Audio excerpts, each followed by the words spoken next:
오늘 읽은 말씀에 근거해서 사사기 강의 30번째 시간으로 내부 분열의 위험성이라고 하는 제목으로 말씀드리겠습니다.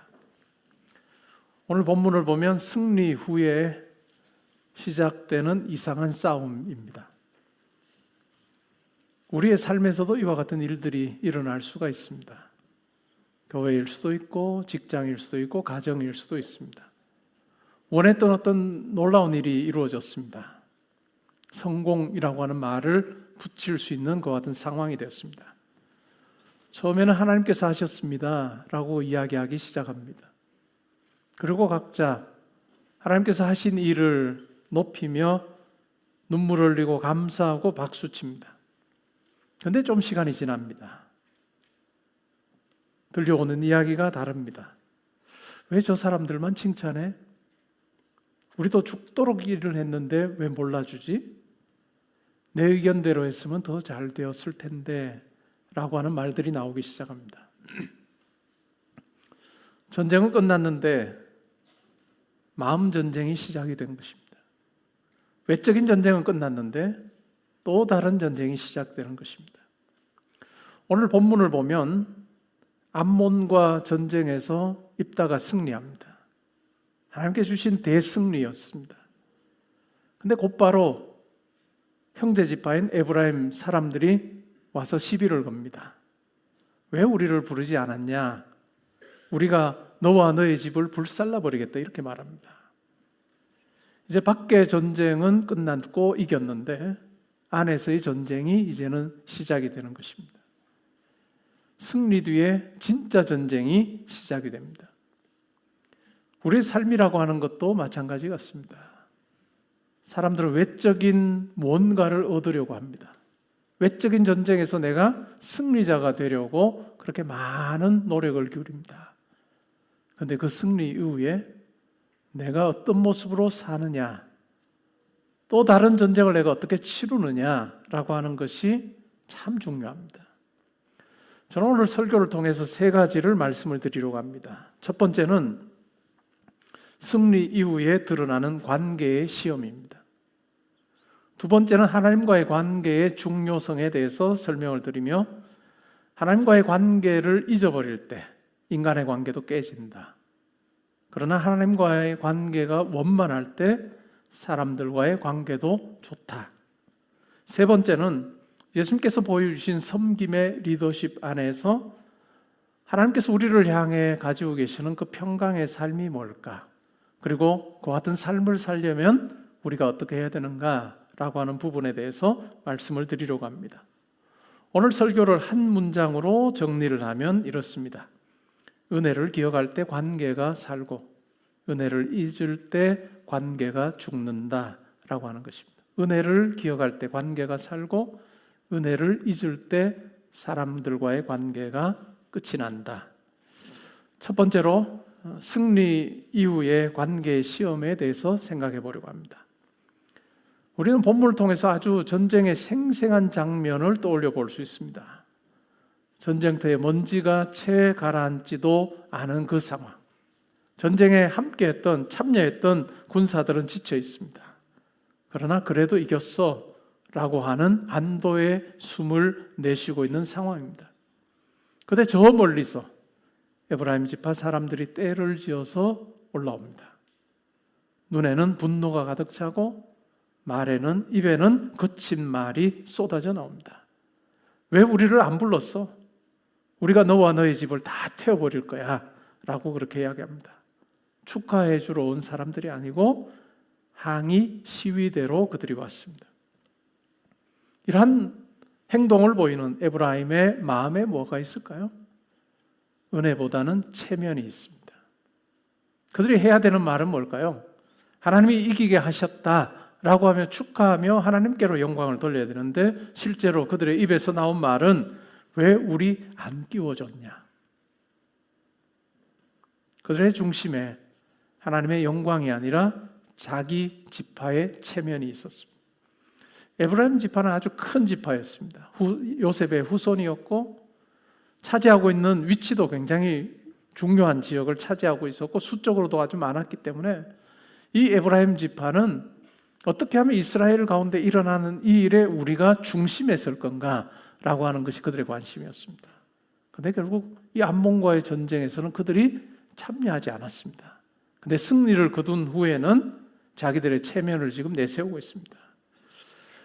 하나님의 이름이 빠진 것이 아니라 자기의 이름이 빠진 것이 불편합니다. 하나님의 이름이 빠진 것이 아니고 자기 이름이 이 승리에 빠져 있는 것이 불편한 마음입니다. 입다의 경우를 한번 생각해 볼까요? 입다의 마음에는 이 에브라임 지파 사람들과 대화하는 입다의 그 글을 통해서 우리가 보게 되는 입다의 마음, 그것은 하나님보다 내가입니다. 하나님보다 나입니다. 입다가 이렇게 말합니다. 내가 너희를 불렀는데 나를 안 도와줬잖아. 그래서 내가 목숨 걸고 싸워서 얻은 승리야. 입다가 하는 말을 보면 하나님보다 내가 라고 하는 말이 훨씬 더 많이 등장합니다. 그런 어린 시절 많은 외로움과 고통을 받았던 버림받은 상처가 있는 서자로 그는 살았습니다. 인정받고자 하는 욕구가 굉장히 강했을 것입니다. 그리고 승리를 경험한 후에는 이건 내가 한 건데, 내가 이룬 것인데 내게 이런 말 할 자격도 없는 당신들이 와서 왜 이야기야? 라고 이야기하고 있습니다. 상처받은 마음이 치유되지 않으면 언젠가는 그것이 칼을 들고 튀어나옵니다. 살면서 상처받지 않는 사람이 있을까요? 세상을 살면서 상처받지 않은 사람 아무도 없을 겁니다. 근데 그 상처를 어떻게 치유하고 다루느냐가 매우 중요해요. 그냥 묻어두면 어떻게 될까요? 어떤 환경이 되면 이 상처가 칼로 등장할 때가 있습니다. 입다의 경우가 딱 그 경우입니다. 밖의 전쟁은 이겼습니다. 근데 안의 전쟁은 패배합니다. 결국 요단 나루터에서 길르앗 사람들이 이 에브라임 사람들을 막아서고 에브라임 사람인지 아닌지를 구별합니다. 그 방법이 바로 쉿볼렛이라고 발음해 보라고 합니다. 근데 에브라임 사람들이 쉬 발음이 안 됐던 것 같아요. 스 발음밖에 안 돼요. 쉿볼렛 해보라 라고 했을 때 십볼렛 이렇게 발음합니다. 그래서 결국은 그렇게 발음하는 사람들을 쳐서 죽였는데 42,000명이었다. 오늘날 우리로 표현해 보면 경상도 사람들이 쌀 발음이 안 됩니다. 쌀 해보라 하면 그래. 쌀 해보라 했는데 살로 하면 죽인다는 거죠. 우리 가까이에 엄마 아파트가 있습니다. 경상도 사람들은 엄마 아파트가 됩니다. 집에서 이야기하면 계속 엄마 아파트. 왜 계속 집에서 엄마 아파트 이야기하느냐? 그래서 엄마 아파트 이야기하는 제 발음이 되나요? 어쨌든 이 발음 가지고 구분해서 42,000명을 죽였습니다. 하나님께 주신 승리의 기쁨이 형제의 피로 얼룩진 비극으로 끝나버렸습니다. 결국 암몬은 이겼는데 교만과 분열 앞에서는 참혹하게 져버렸습니다. 두 번째로 우리가 생각해 볼 것은 하나님과의 관계의 중요성입니다. 왜 그러면 이와 같이 입다와 에브라임 사람들이 엄청난 승리 이후에 이와 같은 비극을 겪게 되었는가라고 생각을 해보면 하나님과의 관계가 무너져서 그렇습니다. 하나님과의 관계가 다르게 말하면 뭘까요? 에브라임과 입다의 공통점이 뭐죠? 은혜를 망각한 것입니다. 에브라임의 경우에 왜 우리를 불러주지 않았냐? 체면의 문제를 가지고 나오고 있고 입다의 경우에는 내가 라고 자기의 공로의 문제를 가지고 이야기합니다. 그런데 둘 다 잊은 게 있습니다. 그게 뭘까요? 이 승리는 하나님께 주신 은혜다 라고 하는 사실, 그것을 잊어버렸다라고 하는 것입니다. 은혜를 잊어버리면 공로가 고개를 내밉니다. 그리고 공로 싸움으로 가면 결국은 이 싸움판은 커질 수밖에 없습니다. 은혜를 잊어버리면 결국은 공로로 그리고 싸움판으로 나아갈 수밖에 없다는 것입니다. 해결책이 뭘까요? 성경이 말하는 해결책이 뭘까요?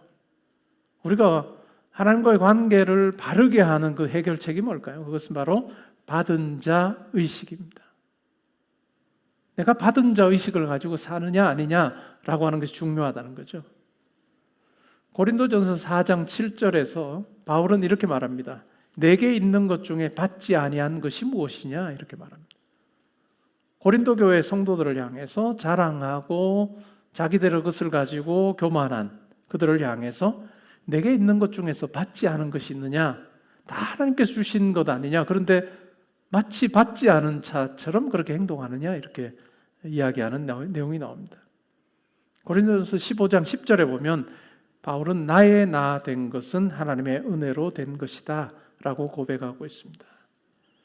내가 잘나서 된 것이 아니고 여기까지 오게 하신 것이 바로 하나님의 은혜다 라고 하는 것입니다. 사람들은 살면서 자기의 삶을 돌아볼 때가 많습니다. 많은 사람들이 자기의 삶을 돌아보면 어디에 밑줄 끌까요? 내가 이때 이런 일 했지.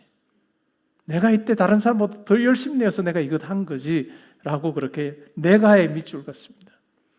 근데 하나님과 올바른 관계에 있는 성도는 내가에 밑줄 긋지 않고 하나님께서 내게 베푸신 은혜의 밑줄을 긋는다 라고 하는 것을 우리는 기억할 필요가 있습니다.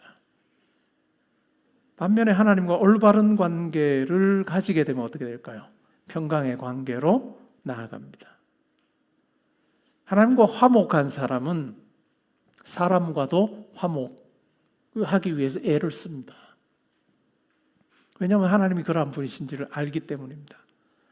하나님께서 화평의 하나님이심을 알기 때문에 사람들과도 화목하기 위해서 애를 씁니다. 바울은 로마서 12장 18절에서 이렇게 말합니다. 할 수 있거든 모든 사람과 더불어 화목해라. 마태복음 5장 9절에서는 예수님께서 산상수훈에서 이렇게 말합니다. 화평케 하는 자는 복이 있나니 그가 하나님의 아들이라 일컬음을 받게 될 거다라고 이야기합니다. 왜 하나님의 아들이라고 일컬음을 받을까요? 하나님이 화평의 하나님이시기 때문에 화평케 하는 자는 바로 하나님의 아들, 딸이다라고 불리기에 자격이 있다. 이렇게 말씀합니다. 하나님과의 관계가 바르게 세워지면 겸손이 나옵니다. 감사가 나옵니다. 그리고 더 나아가서 양보할 힘이 생깁니다. 하나님과 올바른 관계를 가지면 겸손이 나오고 감사가 나오고 마침내 내가 양보할 힘을 가지게 된다라고 하는 것입니다. 겸손은 한 걸음 낮아지는 것입니다. 그때 결국은 싸움이 그칩니다. 여러분, 기드온과 입다의 경우 한번 비교해 볼까요? 기드온도 승리했습니다. 그때도 에브라임이 함께하지 않았어요. 에브라임 지파 사람들이 와서 입다에게 했던 이야기가 똑같은 이야기를 했습니다. 그러자 기드온이 뭐라고 답했을까요? 우리 가문의 맛물포도가 처음 난 포도, 얼마나 좋은 포도겠어요? 이 포도가 에브라임 지파의 끝물포도보다 훨씬 못하다. 그리고 당신들이 미디안의 두 방백을 잡지 않았느냐? 우리가 한 일과 당신들이 한 일은 비교 불가능할 정도로 당신들이 큰일을 했다라고 하는 이야기를 합니다. 참으로 유순한 대답을 한 거죠. 그러자 그 말을 들었던 에브라임 지파 사람들이 분노를 가라앉혔습니다. 한 사람이 이기려고 하면 둘 다 집니다. 근데 한 사람이 져주면 둘 다 산다. 가정에서도 마찬가지 아닐까요? 가정에서 부부관계 속에서 한 사람이 이기려고 할 때 다른 상대방도 그래 나도 한번 이겨보자 이렇게 마음먹으면 어떻게 될까요? 둘 다 싸우며 삽니다. 근데 한 사람이 져주기로 마음먹었어요? 그러면 둘 다 살 거예요. 결혼을 하면서 선배들의 이상한 조언을 받아서 초반에 주도권을 잡아야 된다. 확 휘어잡아라 라고 하는 이야기를 듣고 내가 주도권 잡아야지 라고 하면 가정이 평온할 수가 없습니다. 하나님과 올바른 관계를 가지면 결국 경청과 대화가 가능해집니다. 야고보서 1장 19절에서 이렇게 말합니다. 듣기는 속히 하고 말하기는 더디하라. 듣기는 속히 하고 말하기는 더디하라. 에브라임은 묻기 전에 고발했습니다. 입다는 들어주기 전에 반격합니다. 오늘 나는 어떻게 살고 있는가? 듣기는 속히 하고 말하기는 더디하라 라고 하는 이 성경의 가르침을 내가 어떻게 실천하고 있는가 생각해 볼 필요가 있습니다. 그냥 묻기 전에 고발하거나 들어주기 전에 반격하는 것이 아니라 왜 그렇게 서운했는지 말해줄 수 있느냐? 서운하다고 말하는 사람을 향해서 그렇게 물어줄 수 있는 그 여유, 그것이 필요합니다. 그리고 나서 내 말도 들어주겠느냐라고 이야기하는 것이 중요합니다. 귀를 먼저 열면 입을 덜 열게 됩니다. 귀를 먼저 열면 입을 덜 열게 됩니다. 근데 많은 경우에 거꾸로 합니다. 귀를 닫고 나면 입만 열려 있습니다. 내 하고 싶은 이야기만 하는 거예요. 귀를 열면 입을 덜 열게 된다. 우리가 가지는 상처, 살면서 상처받지 않은 사람 아무도 없을 텐데 이 상처 어떻게 다뤄야 하느냐라고 하는 것입니다. 이 상처 묻어두면 어떨까요? 이 상처 내가 다 치유 안 받았다 생각하고 살지만 결국 어떤 상황이 상처가 튀어나올 만한 상황이 딱 발생하면 바로바로 튀어나옵니다. 입다의 경우에도 마찬가지 아닐까요? 버림받았습니다. 쫓겨났습니다. 상처를 가지고 살고 있습니다. 서자로 살았습니다. 억울한 일도 많았습니다. 근데 그 상처가 치유가 되지 않고 나중에 이와 같은 상황이 돼서 폭발합니다. 형제를 죽이는 칼로 변해서 이 상처가 칼춤을 춥니다. 결국은 상처를 다루는 방법은 자기 자신을 살피는 것입니다. 성도가 자기 자신을 살핀다는 건 어떤 걸까요? 내 상처를 가지고 하나님 앞에 그대로 나아가는 것입니다. 그리고 내 교만한 마음을 말씀에 비춰서 찾아보는 거죠. 그리고 내 마음이 교만도 아니고 또한 상처를 묻어두는 것도 아니라 내 마음에 하나님의 은혜와 사랑이 자리 잡게 될 때, 내가 겪었던 그 상처가 하나님의 사랑과 은혜로 치유될 때 비로소 우리는 영적으로 자기를 관리하는 자로 삽니다. 자기 마음을 돌보지 않으면 어느 날 관계가 무너집니다. 여러분의 삶은 어떠하신지요? 세 번째입니다. 군림하는 리더, 섬기는 리더입니다. 8절 이하에 3명의 소사사 이야기가 나옵니다. 근데 그 묘사를 보면 아주 작은 왕처럼 묘사되고 있습니다. 입산이라고 하는 사람은 30명의 아들과 30명의 딸을 가지고 있었고 각각 결혼을 이방 사람과 결혼을 시켰습니다. 혼인을 통해서 세력을 과시하고 더 든든히 하고 있는 것입니다. 압돈이라고 하는 사람이 있습니다. 그는 아들이 40명이었고 손자가 30명입니다. 근데 이 아들들과 손자들이 다 어린 나귀를 탔다라고 이야기합니다. 부와 지위의 상징물입니다. 어찌 보면 백성을 섬기는 사사가 아니라 마치 작은 왕국을 통치하는, 군림하는 리더의 모습, 그것이 바로 오늘 우리가 본문에서 읽었던 소사사들의 모습입니다. 리더의 시선이 백성에게서 자기 가문으로 옮겨졌다라고 하는 것을 우리에게 잘 보여줍니다.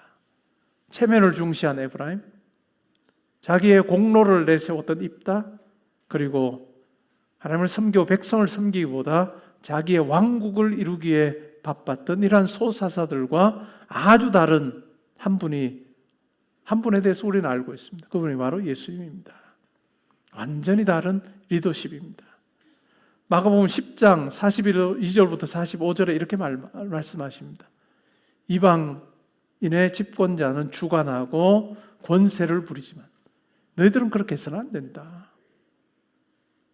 너희 중에 크고자 하는 자는 작아져야 될 것이고 섬김을 받고자 하는 자는 섬겨야 된다라고 그렇게 이야기합니다. 이렇게 말씀하신 것만이 아니라 예수님께서 왜 이 땅에 오셨는지를 이러한 주제를 가지고 설명하십니다. 나는 이 땅에 섬김을 받으러 온 것이 아니라 내가 섬기려고 왔고 내 목숨을 많은 사람의 대속물로 주려고 왔다라고 그렇게 말씀하심으로 섬김의 리더십이 무엇인지를 분명히 말씀해 주셨습니다. 그리고 삶을 통해서 그걸 보여주신 거죠. 요한복음 13장은 아주 독특한 장입니다. 우리가 읽으면서 아주 우리 머릿속에 딱 새겨지는 그런 사건이 있었던 장입니다. 근데 우리가 흔히 공관복음이라고 말하는 마태, 마가, 누가복음에는 이 사건은 등장하지 않는, 요한복음에만 기록된 사건이 있는데 그것이 바로 제자들의 발을 씻기시는 사건입니다. 근데 이 제자들의 발을 씻기는 선생이신 예수님을 묘사할 때 요한이 이렇게 묘사합니다. 예수님께서는 만물이 자기 손에 맡겨졌다는 걸 아십니다. 그리고 하나님께서 자기에게 사명을 주셨다는 것도 알고 그 사명을 감당하기 위해서 세상에 오셨고 이제 사명 다 감당하시고 나서는 세상을 떠나서 아버지께로 돌아가셔야 될 것을 아셨다, 이렇게 이야기합니다.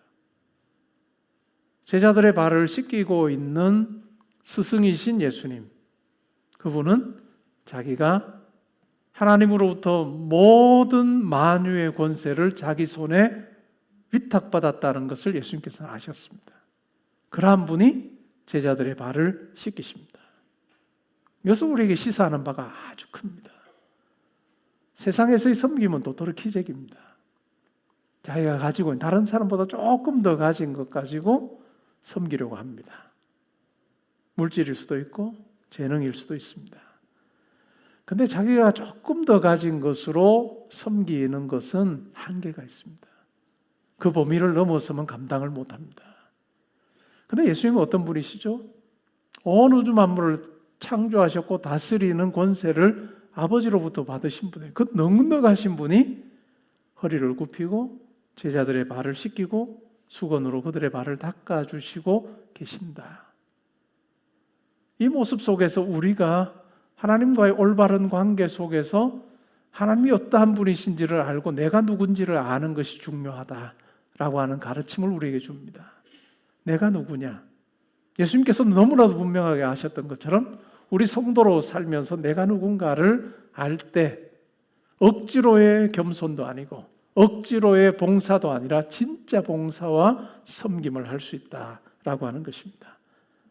하나님께서 나를 아들, 딸 삼으셨고 나를 위해서 모든 것 내어주셨고 나를 그런 사랑으로 지금도 붙들고 계신다라고 하는 그 놀라운 사실을 우리가 잊지 아니하는 것, 그것이 중요합니다.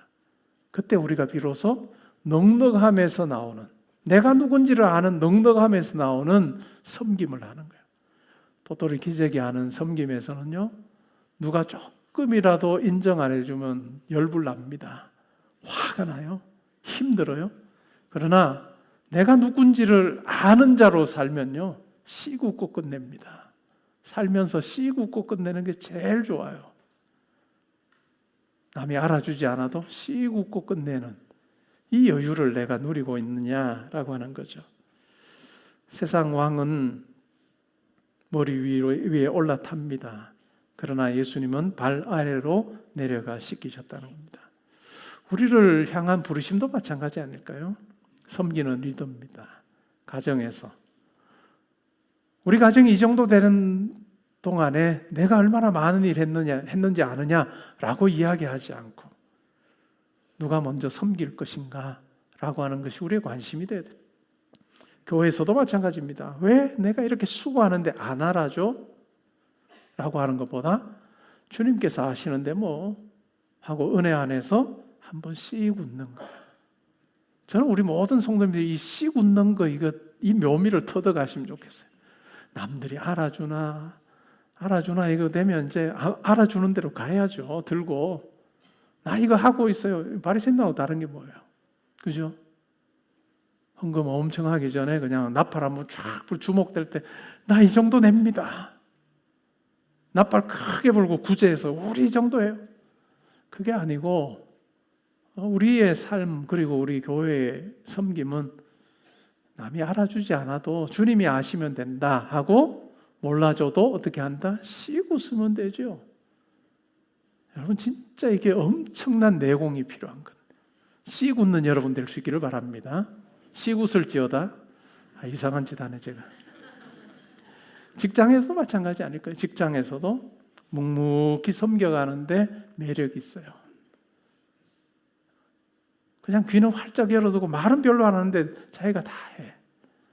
그런 매력 있는 사람 되면 좋겠습니다.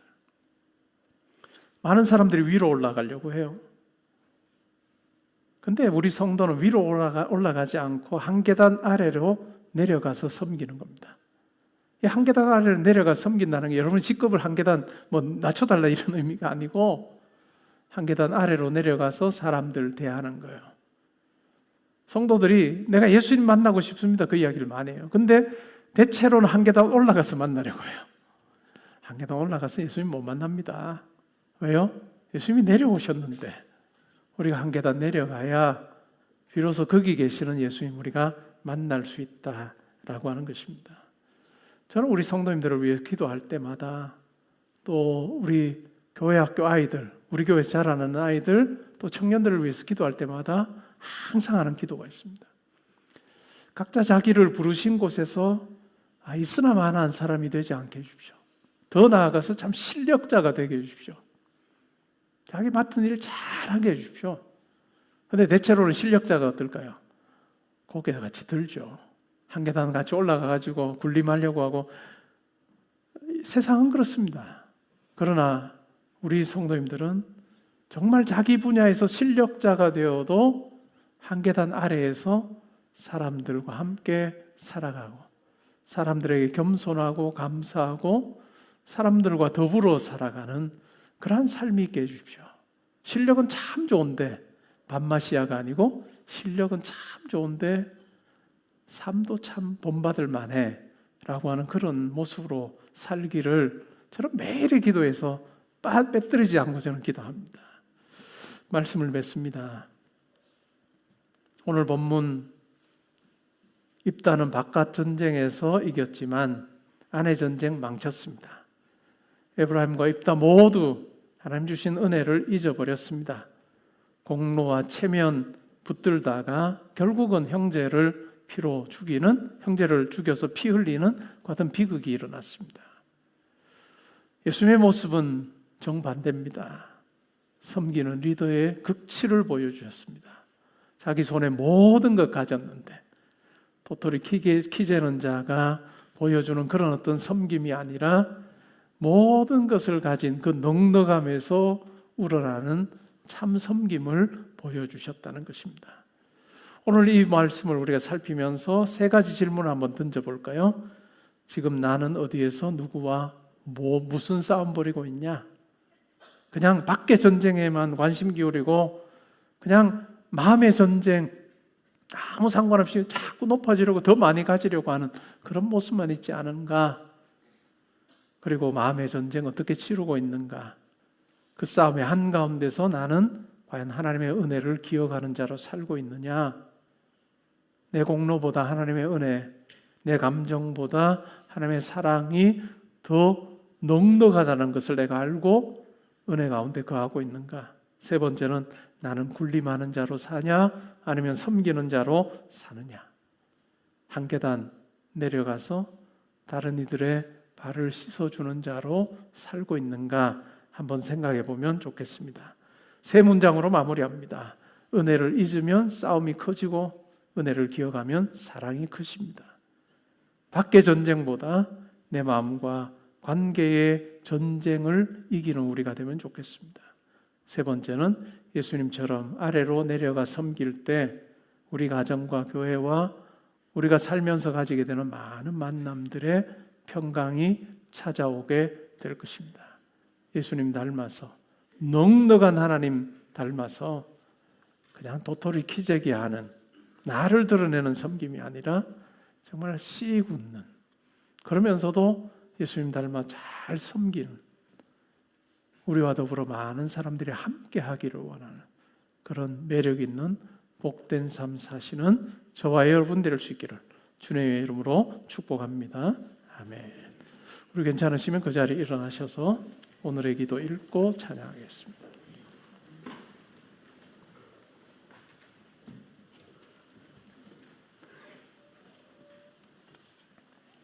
함께 읽습니다.